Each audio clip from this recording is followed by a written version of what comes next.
న్యాయాధిపతులు 11వ అధ్యాయము 25 నుండి 28వ వచనం వరకు మనం ధ్యానించుకుని యూత్ మీటింగ్ని యవనస్తుల కూడికని ముగించుకున్నాం. 25వ వచనంలో, మోయాబు రాజైన సిప్పోరు కుమారుడు బాలాక్ కంటే నీవు ఏమాత్రమును అధికుడు కాదు కదా, అతడు ఇశ్రాయేలుతో ఎప్పుడైనాను కలహించినా, ఎప్పుడైనాను వారితో యుద్ధము చేసినా అని ఇక్కడ ప్రశ్నిస్తున్నాడు యెఫ్తా. ఎవరిని? మోయాబు రాజు. గత వారంలో మనం చూసాం, మోయాబు రాజు పలానా దేశాలు ఇవన్నీ కూడా మావని మీరు ఆక్రమించుకున్నారని యెఫ్తాకి చెప్పినప్పుడు, అందుకనే మీ మీదకి యుద్ధానికి వస్తున్నాం, మర్యాదగా వాటిని మాకు మాది మీకెట్లా ఇస్తాం, మీది మేము దొంగిలించలేదు కదా అని న్యాయంగా యథార్థంగా మాట్లాడతారు. తర్వాత ఆయన వక్రీకరించి జరిగిన పాత చరిత్ర అంతటిని వక్రీకరించి మాదని చెప్తాడు. ఎవరు? అమ్మోనీయుల రాజు. ఈయనేం చెప్తాడు? చరిత్ర అంతా కూడా కరెక్ట్గా చెప్తాడు. కాబట్టి ఆనాడు మోయాబీయులు మా వాళ్ళకి, మా పితరులకి మీరు మీ దేశం గుండా వెళ్తామంటే వెళ్ళనివ్వలేదు, కాబట్టి అక్కడ కాదేశులు అనే వాళ్ళు ఉన్నారు, అక్కడి నుంచి వాళ్ళు వెళ్ళారు అని చెప్తాడు కదా.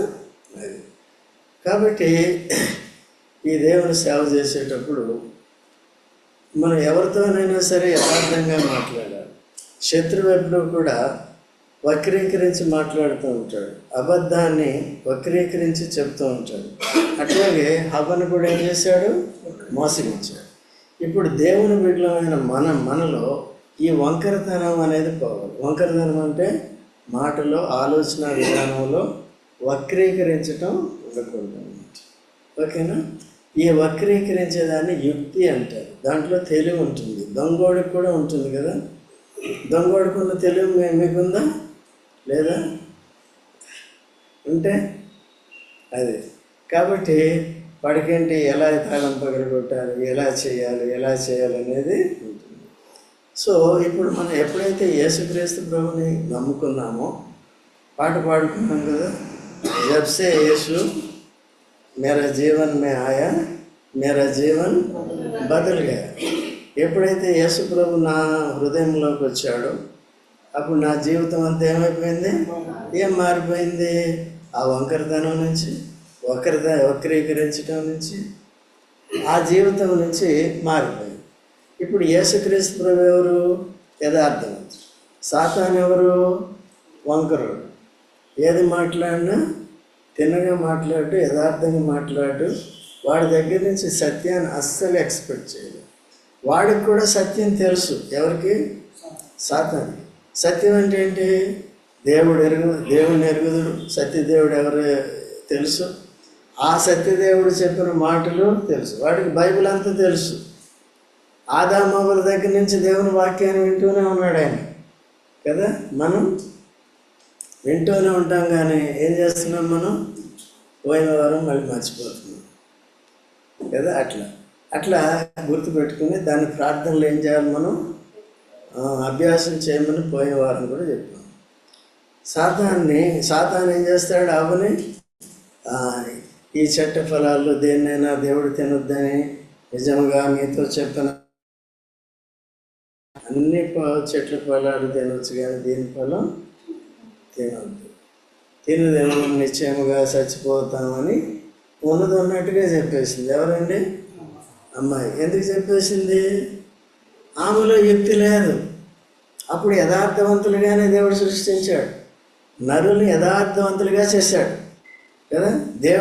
దేవుని స్వభావం ఎలా ఉంటుందో అలాగే చేశాడు, అలాగే మాట్లాడేసింది. ఎవరితో చెప్పాలి? సాతాను. అసలు వెళ్ళకూడదు అక్కడికి వెళ్ళొద్దు, ఆ పండు తినవద్దు, తినము సచ్చదం అంటే ఏం చేసిందండి? కొత్తగా పెళ్ళైంది, భర్తను వదిలేసి అక్కడికి. కాబట్టి అట్లా పోయినందుకు ఏమైంది? మీరు కూడా జాగ్రత్తగా ఉండాలి. పెళ్ళయింది, భార్యను వదిలేసి వెళ్ళిపోతారా? ఆమె వెళ్ళిపోయింది. వెళ్ళిపోయిన వెంటనే ఎవరి దగ్గరికి వెళ్ళింది? దేవుని ప్రత్యర్థి దగ్గరికి వెళ్ళింది, దేవునికి శత్రువు దగ్గరికి వెళ్ళింది, దేవునికి విరోధంగా ఉండేవాడు దగ్గరికి పోయింది. పోయిన తర్వాత ఏమైందండి? తినొద్దా? తిను నిత్యముగా సత్యదంటే దేవుడు సత్యమా సాధ్యాన సత్యమా? దేవుడు చెప్పిన మాట సత్యమా? వీడు చెప్పేదే సావనే సావరు. దినమును మీరు ఎలా ఉంటారు? దేవదూతల్లాగా. ఇప్పుడు దేవదూతలు కాకపోతే దయ్యం వాళ్ళు దేవుని రూపంలో పోలికలో పుట్టించాడు కదా, దేవుని పిల్లలు కదా. దేవుని పిల్లలు ఎవరు కదా? యేసుక్రీస్తు ప్రభు కూడా చెప్పాడు మత్తయి సువార్తలో, మీరు పునర్జన్మంది ఎలా ఉంటారంటే దేవదూతల వలె ఉంటారు కదా. దేవుని పిల్లలుగానే ఉంటాం మనం, ఇంకా రాజులేని యాజకులుగానే ఉంటాం మనం నిత్యత్వంలో. దేవునితోనే యుగాలు ఉంటాం. ఇంకా సమీపంగా వెళ్ళాలంటే యేసుక్రీస్తు ప్రభుకి భార్యగా ఉంటాం. యేసు ప్రభు ఎవరు? రాజులకు రాజు. రాజులకు రాజు. భార్య ఎవరు? రాణులకు రాణి. యేసు ప్రభు ఎవరు? రాజులు. మనం ఎవరు? అదేదో ఇక్కడ సిద్ధపడాలి మీరు కదా. ఇక్కడే జాగ్రత్తగా సిద్ధపడితే అప్పుడేమవుతుంది? అలాగ ఉంటుంది. సో ఆ రాణిలో, మహారాణిలో ఉండకుండా ఎక్కడైనా తప్పిపోతామేమో అని చూసుకోవాలి. యేసు ప్రభు వరించబోయే సంఘం అనే మహారాణిలో మనం ఎలాగ ఉన్నాం? అంగాలుగా ఉన్నాం. అంగం అంటే ఏంటండి? పని చేసేది. కేవలం యేసు ప్రభునందు విశ్వాసం నుంచి అంతేనా? ఏదైనా పరిచయం ఉందంటే పారిపోవటమేనా? ప్రార్థన ఉందంటే పారిపోవటమేనా? యూత్ మీటింగ్ ఉందంటే పారిపోవటమేనా? వాక్యం చెప్తున్నారంటే పారిపోవటమేనా? ఇడ్లీ దోశలు పెడుతున్నారంటే వెళ్ళిపోవటమేనా? అట్లా ఉంది కదా. శరీర సంబంధమైన వాటికి పరిగెడుతూ ఉంటాం. దేనికి పరిగెట్టం? ఈ రెగ్యులారిటీ కూడా ఉండాలి. ఈ బైబిల్ స్టడీ అన్నప్పుడు ప్రతి పాఠం నేను నేర్చుకోవాలి. దేవుడు మీకు ఇప్పుడు జ్ఞాపక శక్తి కూడా ఇచ్చాడు. మీరు మంచిగా చదువు కూడా ఈ జనరేషన్లో చదువుకున్నారు కాబట్టి వాటిని అభ్యాసం చేయాలి. మీకు ఏదైనా సరే 35 years వరకే ఏది చదువుకున్నా ఏది నేర్చుకున్నా మైండ్లో స్టోర్ అవుతుంది. అది శాశ్వతంగా ఉంటుంది. ఇప్పుడు మాకు కూడా అప్పటి వరకు అభ్యాసం చేసిందే మైండ్లో స్టోర్ అయి ఉంది.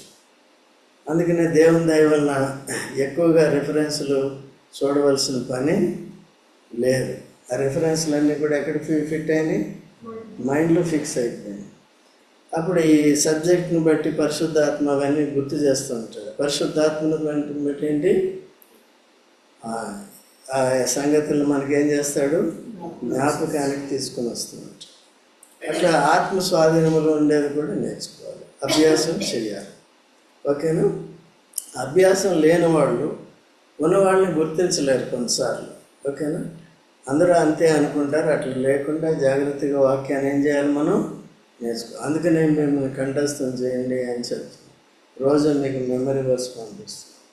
వాటిని ఏం చేయాలి? మీరు చదువుకుని మైండ్లో పెట్టుకోండి. ఇంకేం చేయాలి? అట్లా యథార్థంగా ప్రవర్తించేది నేర్చుకోవాలి. ఏం చేశాడు? నిత్యముగా సత్యదులు అంటే ఆయన వాడన్నాడు. ఎవరు? సాతాను ఏమన్నాడు? చావనే. సరే తినేసింది. సావరని అబద్ధాన్ని అన్నది కదా. దేవుడు చెప్పిన మాట నమ్మలేదు కదా. తినేసింది. ఏమైంది? సత్యం. ఇంకేమైంది? ఏదైనా తోట పరదేశకు గుర్తు. అక్కడి నుంచి బయటికి గెంటేసి దేవుడు నెట్టేశాడు పెట్టి. భర్త కూడా తినేసాడు. భర్త కూడా ఏం చేశాడు? దేవుడి దగ్గర వంకర మాటలు మాట్లాడాడు. ఇదిగో నీవు నాతో ఉన్నటికి ఇచ్చిన ఈ స్త్రీనే. ఒప్పుకోవచ్చు కదా. ఇద్దరం తప్పు చేసాం కదా, పప్పులో కాలేసాం అని చెప్పచ్చు కదా. పోయింది. ఎప్పుడైతే ఆ పండు స్వభావం వాళ్ళలోకి వచ్చేసిందో దేవుని స్వభావం వాళ్ళలోంచి వెళ్ళిపోయింది కదా. అందుకనే ఇప్పుడు సాతాను స్వభావం నుండి విడిపించి దేవుని యొక్క స్వభావంలోనికి దేవుని స్వభావంలో పాలిభాగస్తులు కావాలని క్రీస్తు ప్రాణం పెట్టి మనల్ని రక్షించాడు. అందుకని ఈ వాక్య సత్యాల్ని క్రమంగా నేర్చుకోవాలి. ఊరికే గలిబుల్ అంటే ఏది చిన్న ఉంటే ఇటు డైవర్ట్ అయిపోతుంటాం. అట్లా అవ్వకుండా జాగ్రత్త. ఓకేనా? ఆత్మీయ జీవితాన్ని పాడు చేసుకోకూడదు. మన ఫ్యూచర్ అంతా స్పిరిచువల్ అయితే through out eternity, not for a short time. కాబట్టి దాన్ని ఏం చేయాలంటే ఈ షార్ట్ లైఫ్లోనే నిత్యత్వాన్ని అంతటిని సంపాదించుకోవాలి. యేసు ప్రభువుని అంగీకరించిన తర్వాత దేవుని వాక్యాన్ని నేర్చుకుంటూ ఇప్పుడు సంఘం అనే వధువులో అవయవాలం కనుక ప్రతి అవయవానికి ఏముంటుంది? పని ఉంటుంది. కామన్ పని అందరికీ ఉంది. యాజక ధర్మం అనేది కామన్ అనమాట. దేవుని మందిరానికి రావాలి, వాక్యం నేర్చుకోవాలి, వాక్యాన్ని మీరు చెప్పాలి, ప్రార్థన చేయాలి, ఇతరుల కొరకు ప్రార్థన చేయాలి, దేవుని స్తుతించాలి, ఆరాధించాలి. ఆయన దివ్య లక్షణాలన్నీ ఎరిగితేనే కదా దేవుని స్తుతించగలం. దేవుని వాక్యాన్ని ఎరగాలి కదా. మన సొంత మాటలు ఏం పెట్టడానికి వీలు లేదు. అట్లా నేర్చుకునే దేవుని క్రియలు ఏం చేస్తున్నాం చెప్పండి మనం కదా. అది చూసుకో. కొంతమంది చేస్తున్నారు, కొంతమంది చేయట్లేదు. అట్లా అయితే నష్టపోయేది మనం. అట్లా లేకుండా జాగ్రత్తగా చూసుకోవాలి. అర్థమవుతుందా? కాబట్టి హవ్వ ఎవరి మాట వింది? సాతాను. ఇప్పుడు మనం దేవుని మాటలు వినలేదనుకోండి, దేవుని మాటలు వినకపోతే కూడా తప్పు చేసినట్టు. దేవుని మాటలు ఏం చేయాలి? మనం వినాలి. ఇప్పుడు యెఫ్తా గిలాదు వాళ్ళకి, వాళ్ళ అన్నదమ్ములకు కానీ వాళ్ళ దేశంలో ఉన్న వారికి కానీ పనికిరాను కదా. అది నువ్వు దుర్బేజుడు అని పంపేశారు. నువ్వు ఎవరికో పుట్టావని ఏం చేశారండి? పంపేశారు. అయితే దేవుడు ఆ వ్యక్తిని ఏం చేశాడు? ఏర్పరచుకుని అతన్ని సిద్ధపరిచి తిరిగి వాళ్ళే వచ్చి ఏం చేశారండి? వాళ్ళు పెద్దలే వచ్చి ఏం చేశారు? అయ్యా మా మీద నాయకుడిగా ఉండు. ఆ మోయాబీయులు మా మీదకి ఏం చేస్తున్నారు? అమ్మోనీయులు మా మీదకి యుద్ధానికి వస్తున్నారు, కొద్దిగా మమ్మల్ని రక్షించు అంటే వాళ్ళని పరీక్షిస్తాడు. అప్పుడు నన్ను అడగొట్టారు కదా, అప్పుడు నన్ను తోలువేశారు కదా, ఇప్పుడు తోలువేయం బాబు అని ఏం చేశారండి దేవుడు. అందుకనే మనం అందరం కూడా యెఫ్తా లాంటి వాడు. పనికి మాలిన వాళ్ళే అనుకుంటారన్నమాట. ఏమ్మా లక్ష్మి? పనికి రాని వాళ్ళమే. ఎవరికి? దేవుడు. అయితే క్రీస్తు యేసుని మీరు అంగీకరించారు కాబట్టి ఇప్పుడు దేవుడు మనల్ని ఏం చేశాడు? ఓకే, ఏర్పరచుకున్న తర్వాత మనం ఏం చేయాలి? యెఫ్తా ఏం చేస్తున్నాడు కదా? ఇశ్రాయేలు ప్రజల క్షేమం కొరకు పనిచేస్తున్నాడు. తన ప్రాణాన్ని ఫణంగా పెడుతున్నాడు, భయపడట్లేదు. ఓకే, యథార్థత కలిగి ఉన్నాడు. మొట్టమొదటి నుంచి కూడా ఇశ్రాయేల్ని ఐగుప్తు నుంచి విడిపించినప్పటికీ కూడా దేవుడు వారిని ఎలా నడిపించాడు, ఎవరెవరు నడిపించారు, తర్వాత అన్ని జనులైన వారు ఎలాగ ఎవరిని వెళ్ళనివ్వలేదు వారి టెరిటరీలో నుంచి, వారి దేశాల్లో నుంచి. ఇవన్నీ కూడా ఆయన ఏం చేశాడు? మరి ఇవన్నీ మనకు తెలుసా? తెలియదంటే ఎందుకు తెలియదంటే మన మైండ్ దేని మీద పెట్టండి. ఎప్పుడు పెడతాం? శనివారం టు శనివారం. కొంతమంది అది కూడా లేదు. మరి చెప్పండి, వివేక శూన్యులం అయితే ఏమవుతుంది కదా? ఇది కేవలం దైవ జ్ఞానం లేకపోతే ఇక సాతాను ఈజీగా మనల్ని ముట్టడిస్తాం. ఇక వాని వశములో ఉన్నట్టే అనుకోండి. అర్థమవుతుంది. ఎందుకంటే ఎప్పుడు చూసినా శరీరానుసారమైన ఆలోచన, శరీరానుసారమైన పనులు, ఏం తినాలి, ఏం తాగాలి, తర్వాత నైట్ డ్యూటీ చేసి ఎప్పటి వరకు పడుకోవాలి, ఇంకా అందరూ పడుకోవాలి. తర్వాత శరీరం సహకరించదనే విషయాల్లో యవనస్తులు బలవంతులు కదా. మీ బలమే మీకు అలంకారం కదా. దేనికంటే బలం ఇచ్చింది? దేవుని క్రియలు కూడా మీ క్రియలు చేయాలి. దాంతోపాటు ఏం చేయాలి? మాట్లాడుకుంటే దేవుని క్రియలు చేయాలి. సో అందుకని దేవుడు మనల్ని ఏర్పరచుకున్నాడు. తర్వాత మా మీదకి ఎందుకు వస్తావు నువ్వు అని ఇదంతా కూడా ఎక్స్ప్లెయిన్ చేసి ఇప్పుడు 25వ వచనంలో న్యాయాధిపతులు 11:25 ఏమంటున్నాడంటే, మోయాబు రాజైన సిప్పోరు కుమారుడు బాలాకు కంటే నీవు ఏమాత్రమును అధికుడవు. సో ఇక్కడ ఎవరిని, మోయాబు కంటే తక్కువడివయ్యా నువ్వు. ఈ అమ్మోనీయులు మోయాబీయులు ఎవరండి? అమ్మోనీయులు మోయాబీయులు ఎవరు? లోతు సంతానం. వారు 2 దేశాలుగా ఏర్పడ్డారు. ఓకే అండి. ఇప్పుడు మోయాబు రాజైన సిప్పోరు కుమారుడు బాలాకు కంటే నువ్వు ఏమాత్రం అధికుడవు కాదు కదా. అతడు ఇశ్రాయేలుతో ఎప్పుడైనా కలిగించాడా? ఇశ్రాయేల్ అంటే ఏం చేశాడండి? బాలాకు భయపడ్డాడు. అయ్యో ఈ జనులు మమ్మల్ని ఏం చేస్తారంట, ఎద్దు గడ్డి నాకినట్టు నాకేస్తారు మమ్మల్ని అని చెప్పాడు. ఎవరు? అందుకని బిలాము ఏం చేశాడు? హైర్ చేసుకున్నాడు, హైర్ చేసుకున్నాడు. ఏది, నీకు ఘనత గౌరవాలు ఇస్తాను, కోట్ల రూపాయలు ఇస్తాను, శపించమని. అందుకనే దేవుడు ఆశీర్వదించిన వాటిలో ఏ మంత్రము, ఏ తంత్రము, ఏ శకునము ఉండదు. దేవుడు ఆశీర్వదింపబడినప్పుడు ఆశీర్వాదం అట్లాగే ఉంటుంది. ఇశ్రాయేల్ ప్రజలు ఏమయ్యారు? దేవుని చేత ఆశీర్వదింపబడ్డారు. అయినా దేవుడు బిలాముని శపించలేదు.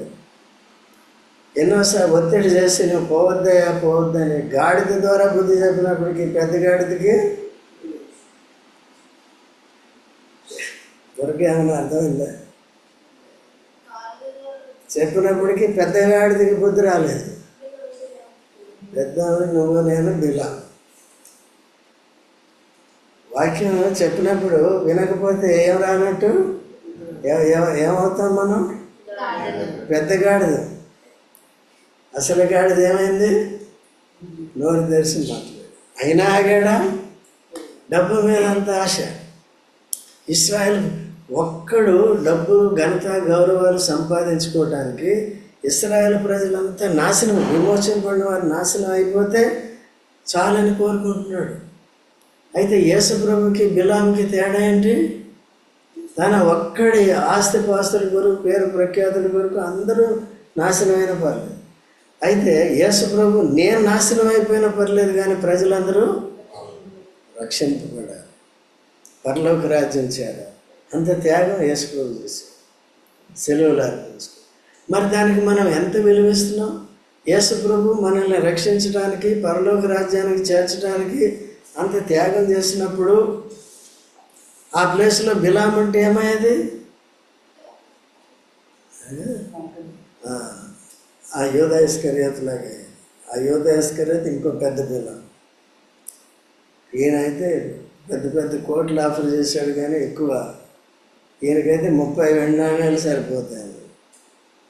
ఎవరికి? యేసు. సో అందుకనే ఎంతో యేసుక్రీస్తు ప్రభు ఎంతో దీనుడై తగ్గించుకొని మనందరి ఆశీర్వాదం కొరకు తాను శాపగ్రస్తుడు. సెలవు మీద వేలాడు ప్రతివాడు ఎవరండి? యేసుక్రీస్తు ప్రభులో ఈ శాపం లేదు, పాపం లేదు, ఆశీర్వాదాలకి ఆధారభూతుడైన అటువంటి యేసుక్రీస్తు ప్రభు నీ కొరకు, నా కొరకు శాపగ్రాహిగా అయ్యి శిలువ వేయబడి మనల్ని మన రక్షణ కొరకు ప్రాణం పెట్టాడు, నిత్యజయం కొరకు ప్రాణం పెట్టాడు.